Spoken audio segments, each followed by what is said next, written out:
ಇವತ್ತು date 11/1/2026.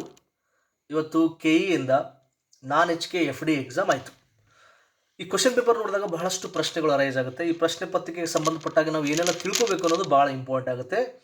As A student ನೀವೆಲ್ಲ ಇದು ವಿಷಯ ನೀವು ತಿಳ್ಕೊಂಡ್ರೆ ಮುಂದೆ ನಿಮಗೆ ಪ್ರಿಪ್ರೇಷನ್ಗೆ ತುಂಬ ಅನುಕೂಲಕರ ಆಗುತ್ತೆ. ಫಸ್ಟ್ ತಿಳ್ಕೊಂಬಿಡಿ, ಹಳೆ ಸ್ಟೈಲ್ ಸ್ಟಡಿ ಹೋಯ್ತು. ಮತ್ತೆ ಕ್ವಶನ್ ಪೇಪರಲ್ಲಿ ಮತ್ತೆ ಸಾಬೀತಾಗ್ತದೆ. ಈ ಕ್ವಶನ್ ಪೇಪರ್ಲಿ ಇನ್ನೂ ಸಾಬೀತಾಗಿದೆ. ನೀವೇನಾದರೂ ಹಳೆ ಸ್ಟೈಲಲ್ಲಿ ಓದ್ತಾ ಇದ್ರೆ, ಹಳೆ ಸ್ಟೈಲಲ್ಲಿ ಮಾಡ್ತಾ ಇದ್ರೆ ಇಲ್ಲ. ಈ ಕಂಪ್ಲೀಟ್ಲಿ ನೀವು IAS KS ಲೆವೆಲ್ಗೆ ಓದಿದ್ರೆ ಮಾತ್ರ ಈ ಕ್ವಶನ್ ಪೇಪರ್ ಸಾಲ್ವ್ ಮಾಡೋಕ್ಕೆ ಸಾಧ್ಯ, ಅದರ್ವೈಸ್ ಇಲ್ಲ. ಅಂದರೆ ಆಳವಾದ ಅಧ್ಯಯನ ಬೇಕೇ ಬೇಕು. ಹೇಳಿಕೆಯ ಪ್ರಶ್ನೆಗಳು 40 ಇದೆ ಗೊತ್ತಾ. ಸ್ಟೇಟ್ಮೆಂಟ್ ವೈಸ್ ಕ್ವಶನ್ಸ್ ಅಂತ ಕರಿತೀವಿ ಗೊತ್ತಾ.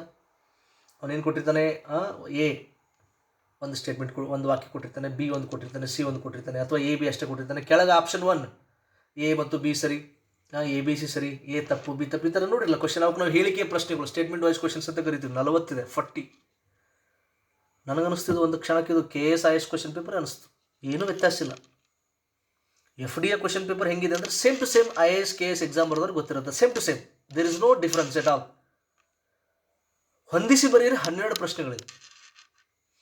40 ಹೇಳಿಕೆಯ ಪ್ರಶ್ನೆಗಳು, 12 ಹೊಂದಿಸಿ ಬರೀರಿ. ಎಷ್ಟಾಯ್ತು ರೀ? 52 ಪ್ರಶ್ನೆ. 52 ಪ್ರಶ್ನೆಗಳು. It's completely difficult questions.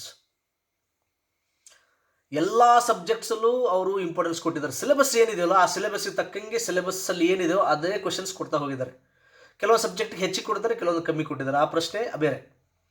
ಇತಿಹಾಸದಲ್ಲಿ 21 ಪ್ರಶ್ನೆಗಳು ಬಂದಿದೆ, ಹೈಯೆಸ್ಟ್ ನೋಡಿರಿ. ಈ ಕ್ವಶನ್ ಪೇಪರಲ್ಲಿ ಹಿಸ್ಟ್ರಿಗೆ ಜಾಸ್ತಿ ಇಂಪಾರ್ಟೆನ್ಸ್ ಕೊಟ್ಟಿದ್ದಾರೆ, ಹೈಯೆಸ್ಟ್. ಇದರಾಗೆಲ್ಲ ಕಲೆ ಮತ್ತು ವಾಸ್ತುಶಿಲ್ಪ ಎಲ್ಲ ಬಂತು. ಆರ್ಟ್ ಆ್ಯಂಡ್ ಆರ್ಕಿಟೆಕ್ಚರ್ ಎಲ್ಲ ಬಂದಿದೆ.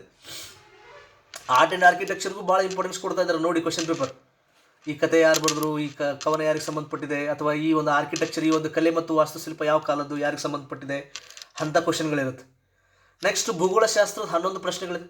ಜಾಗ್ರಫಿಗೆ ಸಂಬಂಧಪಟ್ಟಾಗ 11 ಪ್ರಶ್ನೆಗಳಿದೆ. ಸೈನ್ಸ್ ಆ್ಯಂಡ್ ಟೆಕ್ಗೆ 14 ಪ್ರಶ್ನೆಗಳಿದೆ ನೋಡಿ. ಮೆಂಟಲ್ ಎಬಿಲಿಟಿನೂ 14 ಪ್ರಶ್ನೆಗಳು ಬಂದಿದೆ. ಸಂವಿಧಾನದ ಮೇಲೆ 4 ಇದೆ.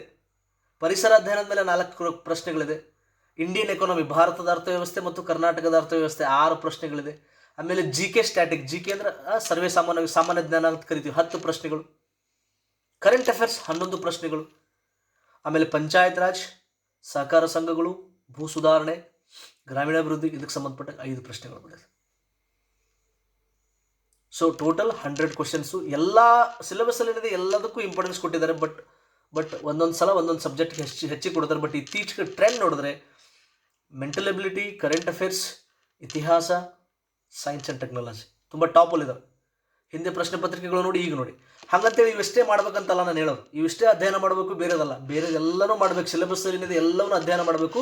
ಈ ಟ್ರೆಂಡ್ಗೆ ಅನುಗುಣವಾಗಿ ಏನು ಮಾಡಬೇಕು, ನೀವು ಸ್ವಲ್ಪ ಆ ವಿಷಯಗಳಿಗೆ ಹೆಚ್ಚಿಗೆ ಫೋಕಸ್ ಮಾಡಬೇಕಷ್ಟೇ. ಒಂಚೂರು ಹೆಚ್ಚಿಗೆ ಫೋಕಸ್ ಮಾಡಬೇಕು. ಅರ್ಥ ಆಯ್ತಾ? ಆ ಕ್ವಶನ್ ಪೇಪರ್ ನೋಡಿದಾಗೆಲ್ಲ ನನಗನ್ಸುತ್ತೆ ಆ ಕೊಟ್ಟಿರೋ 2 hours ಸಾಕಾಗಲ್ಲ, 2 ಗಂಟೆನೂ ಸಾಕಾಗಲ್ಲ ರೀ.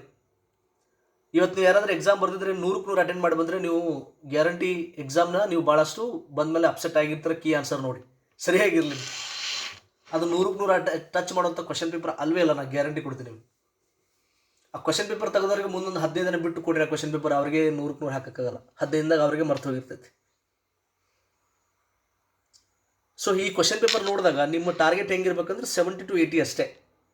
ಯಾವಾಗಲೂ ಕ್ವಶನ್ ಪೇಪರ್ ಹೆಂಗಿರುತ್ತೆ, ಒಂದು 30-35 ಈಸಿ, ಒಂದು 30-35 ಮೀಡಿಯಮು, ಒಂದು 30-35 ಟಫ್ ಹಿಂಗೆ ಇಟ್ಟಿರ್ತಾರೆ. ಈಸಿ ಎಲ್ಲರೂ ಹಾಕ್ಬೋದು, ಸ್ವಲ್ಪ ಓದೋರು ಕೂಡ ಟಚ್ ಮಾಡೋಂಗಿರುತ್ತೆ. ಈಸಿ ಮೀಡಿಯಮು ಓದೋರಿಗೆ ಗೊತ್ತಿರುತ್ತೆ. ಟಫ್ ಏನಿರುತ್ತಲ್ಲ, ಓದಿದ್ರು ಕೂಡ ಅಪ್ಲಿಕೇಶನ್ ಆಫ್ ಮೈಂಡ್ ಅಂದರೆ ಯಾರು ಜಾಸ್ತಿ ವಿಚಾರ ಶಕ್ತಿ ಯಾರಿಗಿರುತ್ತೋ, ಅನಲಿಟಿಕಲ್ ಮೈಂಡ್ ಯಾರಿಗಿರುತ್ತೋ ಅವ್ರು ಅಟೆಂಡ್ ಮಾಡಬೇಕು. ಅದ್ರಾಗ ನೀವು 10 ಸಹ ಅಟೆಂಡ್ ಮಾಡಿದ್ರೆ ಸಾಕು. ಕಟ್ ಆಫ್ ಎಲ್ಲ ಭಾರಿ ಕಮ್ಮಿ ನಿಲ್ಲೋದು ನೋಡಿ. ಭಾಳ ಜನ ಏನು ಮಾಡಿಬಿಡ್ತೀರಾ, 100ಕ್ಕೆ 95, 96, 98, 100 ಹಾಕಿ ಬಂದುಬಿಡ್ತೀರಿ. ಆ ಥರ ಎಕ್ಸಾಮ್ ಹೋಯ್ತು, ಅದು ಕಾಲ ಹೋಯ್ತು. ನೀವು ಎಕ್ಸಾಮಲ್ಲಿ ಏನು ಮಾಡಬೇಕು, ಇನ್ನು ಮುಂದೆ ಬರೋ ಎಕ್ಸಾಮ್, ಯಾಕಂದರೆ ಈಗ ಗೊತ್ತಾಗ್ಬಿಡ್ತು ಪದೇ ಸೇಮ್ ಕ್ವಶನ್ ಪೇಪರ್ ಬರ್ತಾ ಇದೆ KE-ಯಿಂದ. ಸೊ ಒಂದು ತಿಳ್ಕೊಂಬಿಡಿ, KE-ದವ್ರು ಸ್ಟ್ಯಾಂಡರ್ಡ್ ಆಗಿದ್ದರೆ ನೀವು ಸ್ಟ್ಯಾಂಡರ್ಡ್ ಆಗಿ. ಅಷ್ಟೇ ಸಿಂಪಲಾಗಿ ಹೇಳೋದಾದರೆ, KE-ದವರು ಸ್ಟ್ಯಾಂಡರ್ಡ್ ಆಗಿದ್ದರೆ ನೀವು ಸ್ಟ್ಯಾಂಡರ್ಡ್ ಆಗಿ. ನಿಮ್ಮ study approach, the way of learning, the way of study ಎಲ್ಲವೂ ಚೇಂಜ್ ಆಗಬೇಕು, ಎಲ್ಲವೂ ಬದಲಾಗಬೇಕು. ಕ್ವಶನ್ ಪೇಪರ್ ನೋಡ್ಕೊಂಡೆ ನಿಮ್ಮ ಪ್ರಿಪ್ರೇಷನ್ ಇರಬೇಕಲ್ಲ. ಕ್ವಶನ್ ಪೇಪರೇ ನಿಮಗೆ ದಾರಿದೀಪ. ಈಗ ಯಾರೋ ಒಬ್ಬರು ಟೀಚರ್ ಹೇಳಿದರು, ಅಥವಾ ಯಾರೋ ಒಬ್ಬರು ನೌಕರಿ ತೊಗೊಂಡವರು, ಅವರು ಎಕ್ಸಾಮ್ ಪಾಸ್ ಆಗಿದ್ದಾರೆ ಸರ್, ಅವ್ರಲ್ಲ. ಅವ್ರು ನಿಮಗೆ ಗೈಡೆನ್ಸ್ ಮಾಡ್ತಾರೆ, ಮಾರ್ಗದರ್ಶನ ಮಾಡ್ತಾರೆ. ಆದರೆ ನಿಮಗೆ ನಿಜವಾದ ದಾರಿದೀಪ ಏನು? Question paper. ಸೊ ಅದಕ್ಕೆ ತಕ್ಕಂಗೆ ನೀವು ಕೂಡ ಅಪ್ಡೇಟ್ ಆಗಿ, ಕ್ವಶನ್ ಪೇಪರ್ ಅಪ್ಡೇಟ್ ಆಗಾಯಿತು, ಕ್ವಶನ್ ಪೇಪರ್ ಸ್ಟ್ಯಾಂಡರ್ಡ್ ಆಗಾಯಿತು, ನೀವು ಕೂಡ ಆಗಬೇಕಾಗುತ್ತೆ. ಇದನ್ನು ನಾವು ಪದೇ ಪದೇ ಹೇಳ್ತಾ ಇದ್ದೀವಿ. ಭಾಳಷ್ಟು ಸಲ ನಮ್ಮ ಕ್ಲಾಸ್ಗಳಲ್ಲಿ ಅಥವಾ ಯೂಟ್ಯೂಬಲ್ಲಿ ನಾವು ಎಲ್ಲಿ ಮಾತಾಡೋದಲ್ಲೋ ಈ ಸುಮಾರು 2-3 ವರ್ಷದಿಂದ ಹೇಳ್ತಾ ಬಂದಿದ್ದೀವಿ, ಬದಲಾವಣೆ ಅನಿವಾರ್ಯ ಆಗಿಬಿಟ್ಟಿದೆ. So change is inevitable. ಅರ್ಥ ಆಯ್ತಾ? ಸೊ ಹೀಗಾಗಿ ಈ ಕ್ವಶನ್ ಪೇಪರನ್ನು ನೀವು ಕುಂತ್ಕೊಂಡು ನೋಡ್ರಿ, ಯಾವ ಥರ ಕ್ವಶನ್ಸ್ ಬರ್ತಾ ಇದೆ, ನನ್ನ ಸ್ಟಡಿ ಅಪ್ರೋಚ್ ಹೇಗಿರಬೇಕು ಎಲ್ಲವನ್ನು ನೀವು ಗಮನಿಸಿ ಕಮೆಂಟ್ ಹಾಕಿ. ನಿಮಗೇನಾದರೂ ಡೌಟ್ಸ್ಗಳಿದ್ದರೆ ಅಥವಾ ನಿಮಗೇನಾದರೂ ನನಗೆ ಕೇಳಬೇಕಂದ್ರೆ ನೀವು ಕಮೆಂಟ್ ಹಾಕ್ಬೋದು. ಸೊ ನೀವು ಕಮೆಂಟ್ ಹಾಕಿದ್ರೆ ನಾನು ಸಾಧ್ಯ ಆದರೆ ನೋಡಿ ನಾನು ನಿಮಗೆ ರಿಪ್ಲೈ ಮಾಡ್ತೀನಿ. ಅಥವಾ ನನ್ನ ಟೆಲಿಗ್ರಾಮ್ ಚಾನಲ್ ಜಾಯ್ನ್ ಆಗಿ, ನನ್ನ ಟೆಲಿಗ್ರಾಮ್ ಚಾನಲ್ ಜಾಯ್ನ್ ಆಗಿ, ಆ ಟೆಲಿಗ್ರಾಮ್ದು ಲಿಂಕ್ ಕೆಳಗಡೆ ವಿಡಿಯೋದ ಕೆಳಗಡೆ ಡಿಸ್ಕ್ರಿಪ್ಷನ್ ಬಾಕ್ಸಲ್ಲಿ ಮತ್ತು ಫಸ್ಟ್ ಕಮೆಂಟಲ್ಲಿ ಕೊಟ್ಟಿರ್ತೀನಿ. ಅದಕ್ಕೆ ಜಾಯ್ನ್ ಆಗಿ ನಾನು ಸಂಬಂಧಪಟ್ಟಾಗೆ ಮುಂದಿನ ದಿನಗಳಲ್ಲಿ ಪ್ರಿಪ್ರೇಷನ್ಗೆ ಸಂಬಂಧಪಟ್ಟಾಗೆ ಏನೇ ಇರಲಿಲ್ಲ ನಾನು ಟೆಲಿಗ್ರಾಮ್ ಚಾನಲಲ್ಲಿ ಹಾಕ್ತಿರ್ತೀನಿ. ಓಕೆ, ಸೊ ಮುಂದಿನ ದಿನಗಳಲ್ಲಿ ಈ ಕ್ವಶನ್ ಪೇಪರ್ ನಿಮಗೆ ದಾರಿದೀಪ ಆಗಲಿ. ನಿಮ್ಮ ಅಪ್ರೋಚು, ನಿಮ್ಮ ಒಂದು ಭಾಳಷ್ಟು ವಿಷಯಗಳಲ್ಲಿ ಬದಲಾವಣೆಗಳು ತೊಗೊಂಡು ಬನ್ನಿ. ಬದಲಾವಣೆ ತೊಗೊಂಡು ಬಂದಿದ್ರೆ ವೆರಿ ಗುಡ್. ಈಗ ಭಾಳಷ್ಟು ಜನ ಬದಲಾವಣೆ ಆಗಿ ಓದ್ತಾ ಇದ್ದೀರಾ, ಸೂಪರ್, ವೆರಿ ಗುಡ್. ಆದರೆ ಇನ್ನೂ ಯಾರಾಗಿಲ್ಲ, ಆಗಲೇಬೇಕಾದಂಥ ಸಮಯ. Thank you.